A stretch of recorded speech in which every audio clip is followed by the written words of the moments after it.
Okay, last time we were here, and I absolutely always remember exactly what we did, was we talked a little bit about simplifying multiplication and division with terms, right? So the first thing I want to do is just ask you a few questions.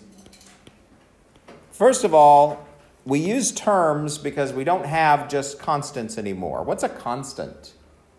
Just anybody. Sing out. Just a number, right? 2, 4, 9. Those are constants because their value can't change. But remember, in algebra, what we've done is we've introduced those unknowns. What are they called? Variables. Excellent. So now we have to think of things as terms, not just numbers. Good job. So if they do that, remember that all terms have exactly how many parts? 4 parts. What's the first part of every term? Sign. The sign. Excellent. Remember, they're all either negative or positive, and that changes the way that things are combined and multiplied and divided, right? So if the sign is the first part, when should you do the sign? First. Excellent. What's the second part of every term? The coefficient. Excellent. Yeah, remember. And that just means the number part. And those two pieces taken together tell you how many of something you have, right? Third part? Yeah, the base, which is the variable, and those are interchangeable. In reality, it's called the base, but it just means the variable. I'm happy either way, right? As long as you get them in the right order. And then finally, on every base or variable, whether you see it or not, there is an exponent, which is what we're going to look at today. Okay? But last time what we did was we looked at multiplying and dividing is the simplification with the division actually was what we did last time, right? So remember that when you're dividing terms, we simply divide, do the sign first, but they're both positive, so our answer is going to be a positive. We can divide numbers just like we always did, right? 4 divided by 2 is 2. And anything divided by itself will make a what? 1. And do you need to write the ones always?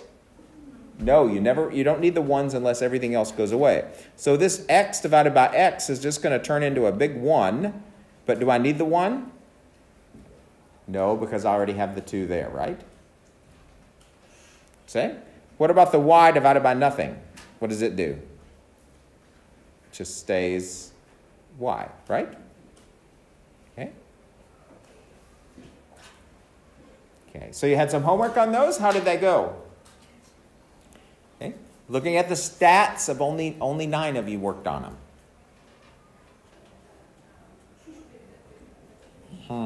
You didn't know that I could spy on you from your homework, yeah? Yes? I did a lot of them yesterday. Uh-huh. But I needed a bit of help with one of the questions. Sure, absolutely. Do you remember what the question was? Did you write it down? I did not, but it was on my laptop. Okay. Can I email you about it? Absolutely. Remember, if you get stuck on a question, you can email me. The program probably has somewhere where you can send me the problem. I'm not as familiar with this program, but it probably will let you send me the problem that you have. I'm not sure. But if it doesn't, send me a screenshot. Email me anything you can do to let me know. Okay? All right. So when you find it, just let me know, okay, Sophie? And then Sophie, right? Yeah. I got a name right. I'm so cool. Okay. All right. Did anybody have any questions from that homework that you had difficulty with that you want to see? Worked out? Okay. Always remember, I'm happy to answer any questions you have. Just bring them with you to class if you get stuck on something, and we'll work it together. Okay.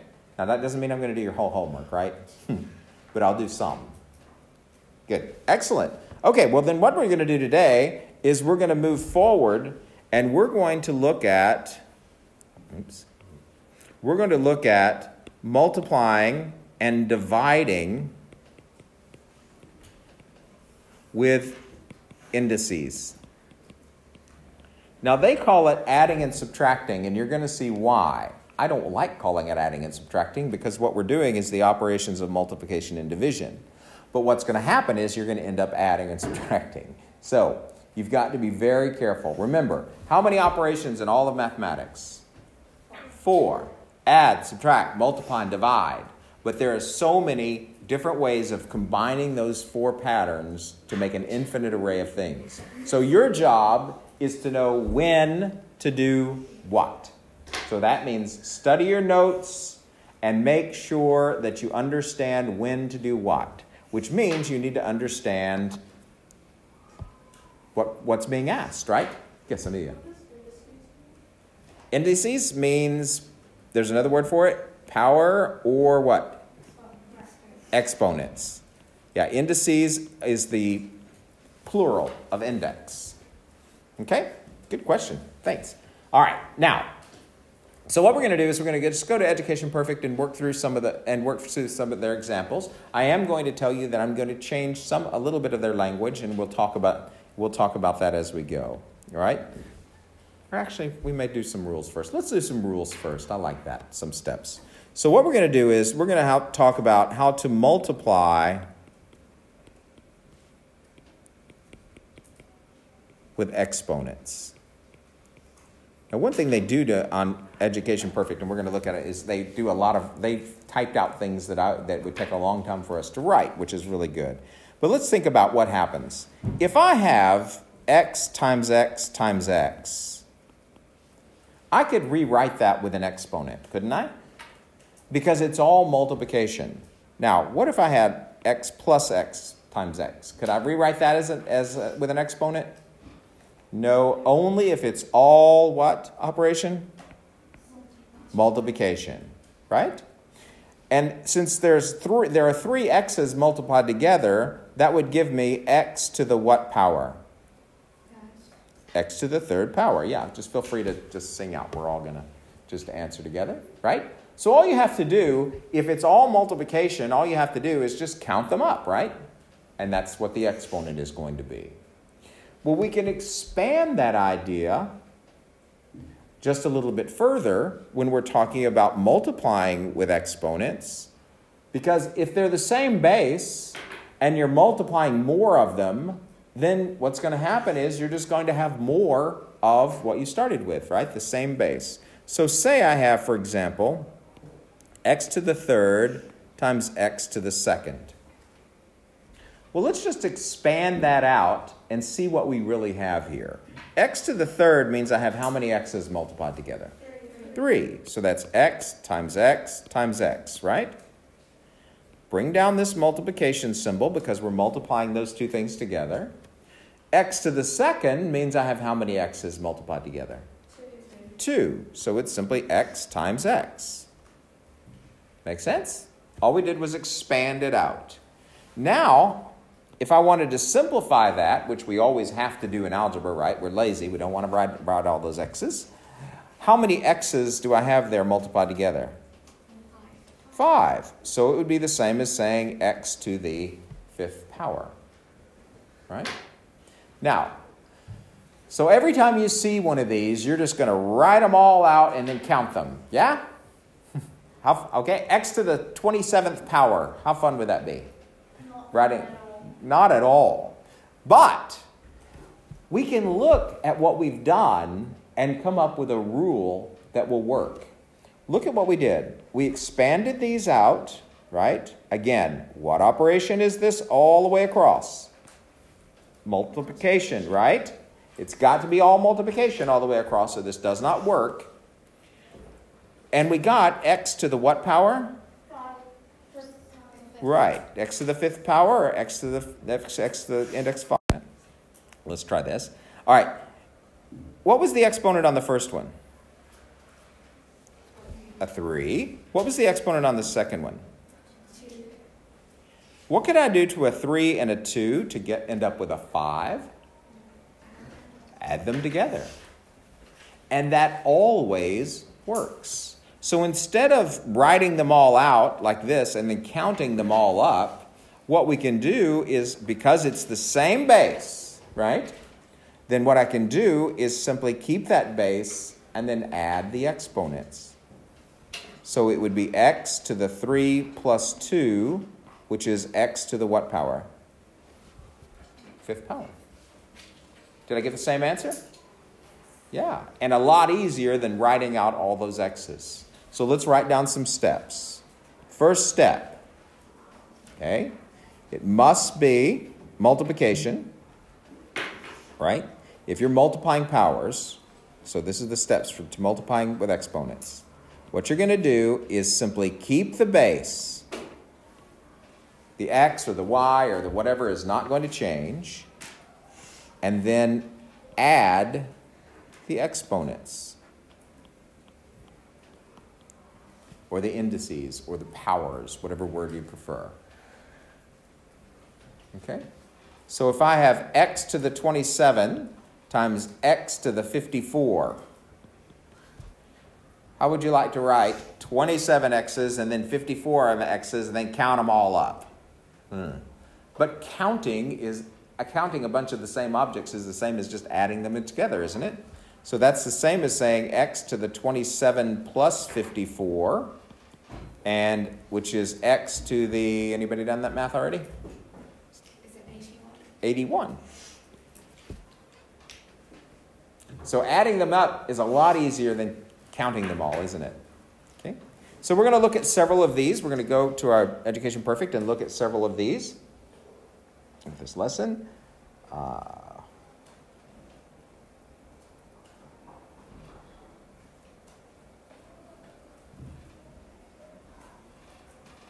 Okay. So multiplying powers. Powers, simply another word for index, which is another word for exponents. What I don't really care what word you use. So first thing, they talk a little bit about the base and the exponent, and we talked about this last time. Okay, so remember that if you just have a base without an exponent, what do you always assume that exponent to be? 1. A 1. So everything has an exponent, even if you don't see it. So so y is really the same as y to the what? Y to the first or y to the 1, right? So don't forget that even if you don't have an exponent, you really do. We just assume it to be a 1, therefore we don't have to write it, all right? But if you do have more than something, just count it, and they're all multiplied together, we can just count them up to determine how many factors of that number you have. Remember the word factor? Have you ever heard of that number? These are called factors, or that word. Those are called factors because they're connected with multiplication. So anytime you hear the word factor, that simply means things that are multiplied together. Okay? So there are 3 factors of 2. In other words, 2 to the 3rd power. Okay?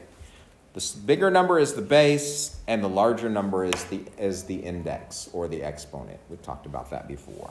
Yeah? So,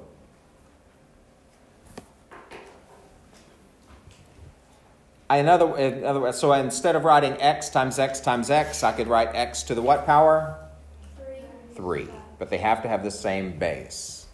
And then, if we know that, all of that's connected with multiplication, as long as we're still multiplying, we can then just rewrite it so that you have more x's and you can count them up. But, of course, we now know this shortcut. So they're going through the same example I did. X to the 3rd means 3 x's multiplied, 3 factors of x. X to the 2nd means 2 factors of x.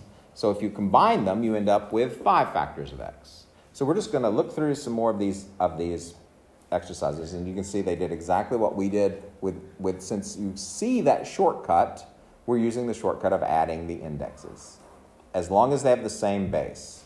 So look at this one. M to the 2nd times m to the 4th times m. First of all, what operation is holding these together? What operation am I working on here? Multiplication. Excellent. Do I have the same base on all of them? Yes. If it's multiplication with exactly the same base, then I'm going to keep the base, and what am I going to do to the exponents?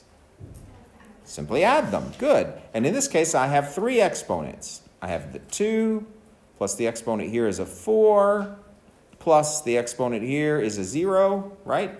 1. Ah, there you go. It's not a 0, it's a what? 1. Excellent. Just remember, if you don't see an exponent, you assume an exponent of 1, which is going to give me, when I add them all together, m to the what? 7th power. Okay?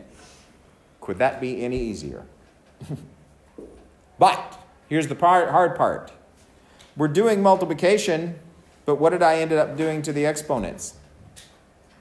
Adding them. That's the hard part. Remembering when and why you're doing what you're doing. Right? So the operation was multiplication, but what I ended up doing was adding the exponents. And that's what makes algebra complicated for students, is you don't take the time to learn exactly when to apply which rule. Right? So be very careful. Good.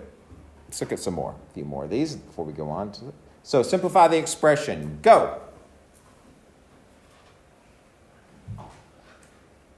Remember, the sloth means that I'm too lazy to do it. I'm making y'all. Okay, do we have an answer? Okay. P to the power of 8. P to the power of 8. Exactly. Good. You notice that the operation is multiplication. The operation is multiplication. I have the same base, the P. So I'm going to keep the P and then add the exponents. So that's simply P to the 5 plus 3, which is P to the power of 8, or 8th power, or index of 8, however you'd like to say it.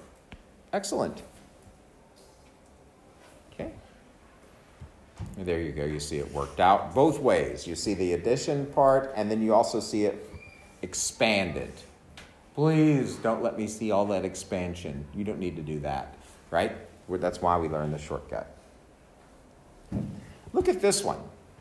We have multiplication, but is it the same base all the way across?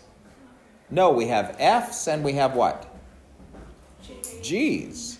Now, remember that the order of multiplication doesn't matter, so we can change that to work in any way we want to. So I can think of these F's, because they're all connected with multiplication. That means I'm multiplying all those F's together. Well, how many F's is that multiplied together? 5 of them. So that means F to the 5th power. But then I still have this G. So what am I going to do with it? Just add it. Just stick it on the side, right? Because I want to indicate that it's multiplied. And when I want multiplying letters, that means just put them side by side. So I'm like, and does F come before G in the alphabet? Yes? Then this is my answer. Now, what if G came first in the alphabet? Then the G would be in front of the F in our answer. So don't forget that when you're putting all those letters together, then you have to put them in alphabetical order. So you can see what they did was they rearranged all the F terms. And you can if it makes your life easier, but all you really need to do is just find all the F's, take care of those, find all the G's, take care of those. How does that look? Okay, so they give a thing. Making sure, again, alphabetical order. Go. So h to the 2nd, k to the 3rd, times h to the 4th, k to the 5th.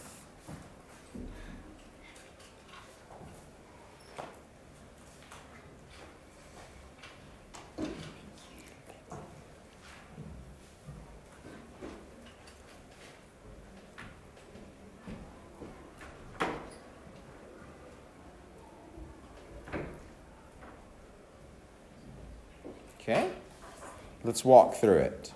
So first of all, can anyone tell me what operation is indicated here?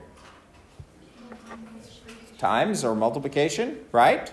Okay, and I'm multiplying with, what are those things called, those little numbers above there? Powers or exponents or indices. Pick your favorite word. Change it every time. Don't care, right?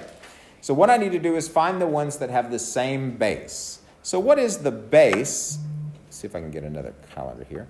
What is the base of this term? H. Do I have any more H's in the second one? Yes. So those can be combined. Those can be multiplied together. Oops. Change back. No. Got to pick a better color that I can use on white and dark. So H What is the exponent on the first h? And the exponent on the second one? So that's h to the 2 plus 4. Then, here's a k, and here's a k. That's the same base, right? So I keep the base. And what do I do to the exponents? Add them. So simplifying that gives me h to the 6, k to the what? 8. Are they in alphabetical order? H comes before k? There's your answer. Pretty nice, eh? There's just an explanation of it, but we did that. So look at all this if you expanded it and counted them. Now that method works, but how much fun would that be? Not much, yeah? Excellent. Okay, good. Well, that's what happens when we have just the variables and exponents. Now let's add the coefficients back in, right? The numbers, the coefficients. Well, you think it's going to change the process? Does that mean you're going to add some more stuff or do anything different? Do coefficients ever affect what happens to the variable? No. Coefficients can only affect other what? Coefficients. Excellent. So what's going to happen here is we're going to have the numbers that we need to multiply together. But that's just like multiplying any numbers we always did. It's not going to change the process at all. So 3 times 5 is going to give us what? 15. And I have 1, 2, 3, 4, 5, 6 m's. So that's going to be m to the what? 6 power. And if you'll notice up here, before they did the expansion, so it's just 3 times 5 gave us the 15, and m to the 2 plus 4. So our completed answer of 15, m to the 6th. So you still multiply numbers just like you always did. Doesn't change the process at all. Yeah? How's that look? So, okay. I have no idea why. Maybe y'all can explain this video to me, but I don't get it. People are fighting with something and so they like Power Rangers. They're Power Rangers, aren't they? Oh, yeah, the power is really cute. With pumpkins on their heads. Okay. If someone finds out, tell me why that's important. Wait, who made this? Because it's power. Education Perfect. Yeah, because it's power. There you go. So they're powers, maybe, I guess. Well, then why don't they just put a video of the Power Rangers? I don't know. They have to have pumpkins? They're using their powers to find out where people are so you can strangle them. Okay, it's a rather macabre, but there you go. All right, here's an example, guys. Go.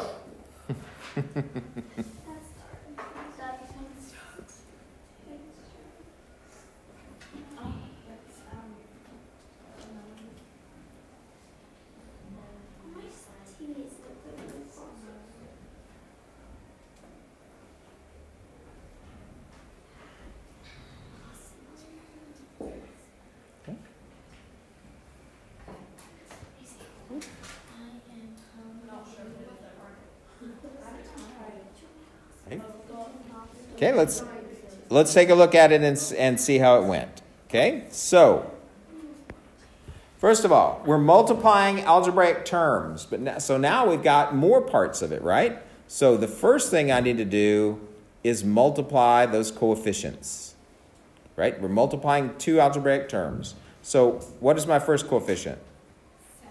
Times my second coefficient, which is 2. And what is 7 times 2? 14, right? Because remember, it's multiplication, right? All right. Then, what about the base? What am I going to do with it? We're going to keep the base. It's going to stay t, right? But what am I going to do with the exponents? Add the exponents. Excellent. Excellent. So it's 3 plus 6, which gives me t to the what? 9 power. Okay? So piece by piece, right?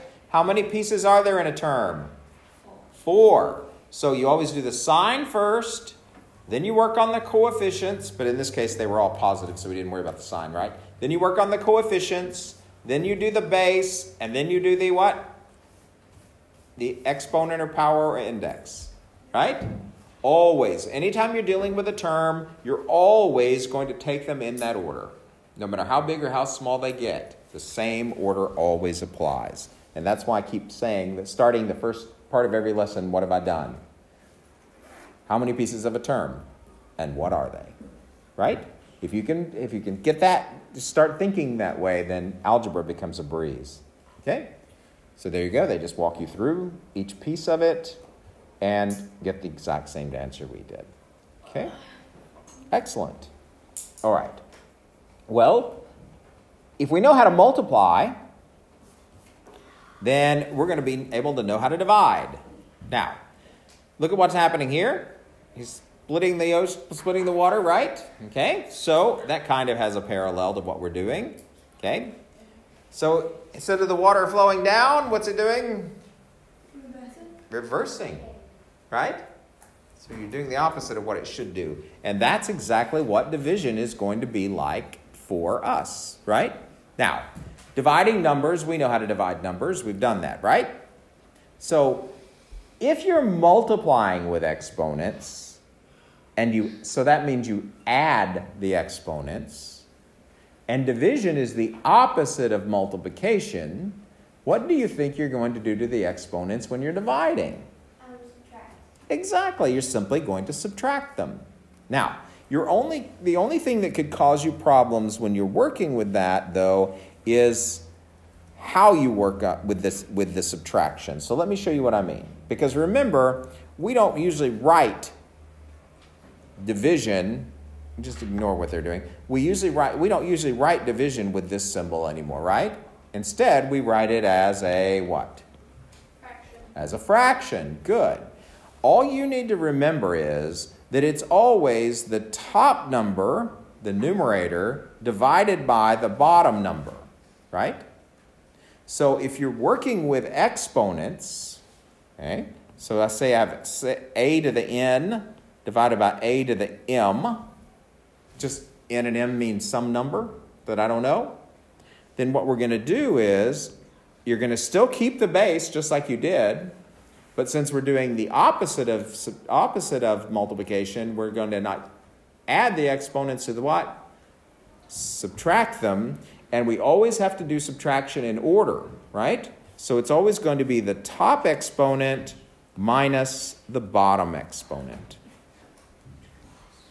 And that's the only difference, okay? Make sure when you do the subtraction, you do them in order. The top exponent minus what?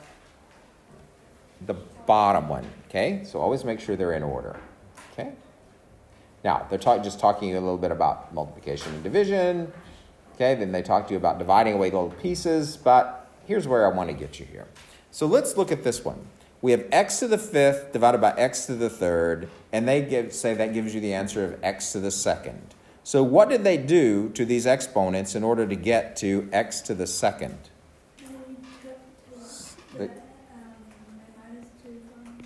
Well, the 3 from the 5, right? So what they did was they said this is division. So what we're going to do is not add the exponents, but subtract them. And it's the top one minus the bottom one always. Okay? So let's just write some notes. To divide terms, we'll first determine the sign, if you have any, but right now they're not messing with you too much on that, right? Okay? Then we'll divide the number parts, which are called the coefficients. What do I do with the base? Keep the base most times. Ooh.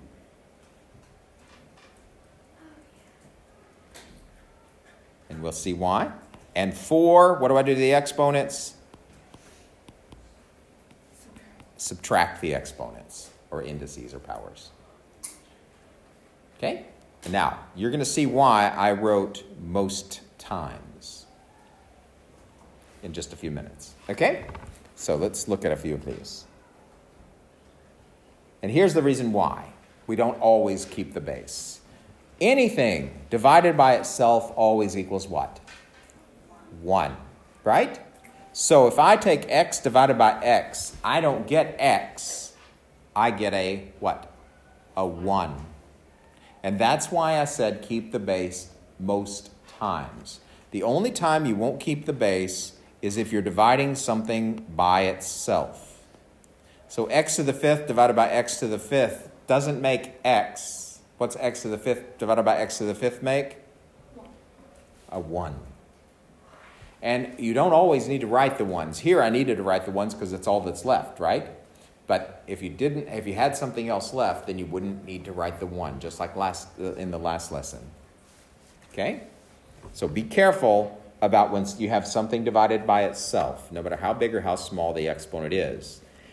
And that brings us to something that's very important in mathematics. Because if we go to the rule about subtraction, if I say it's x to the 1st divided by x to the 1st, that's the same as x to the 1 minus 1, which is the same as saying x to the what power?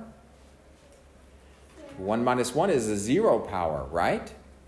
So by default, x to the 0 power has to equal 1. Because what I was doing was, what I started out with was something divided by itself. But when I used the subtraction rule, I ended up with x to the 0 power. Well, this has to equal that, right? So if we go backwards, anything divided by itself always equals what number? 1. So therefore, anything to the 0 power must also equal what? 1. Okay? And it doesn't matter what it is. It can even be a number. Anything to the 0 power equals what? A 1. Okay? So, x, y, in parentheses, all raised to the 0 power. What is that going to turn into? Because the parentheses is the base. Yes? What happens if you're going to do 1 minus 1? So 1 to the 0 power. 1 to the 0 power? But it still be 1.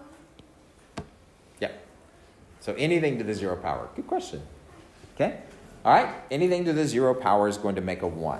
And you usually get that because you've done some subtraction. So if I have x to the 8 divided by x to the 8, that's the same as x to the 8 minus 8, which is x to the 0 power, or 1. Okay? And you can't leave it like this. You have to turn it into a 1. Okay? Good deal. So let's look at a few examples and then we'll be done. Simplify the expression. X to the 100 divided by x to the 80. Go! Should take you about 2 seconds. Just use the rule.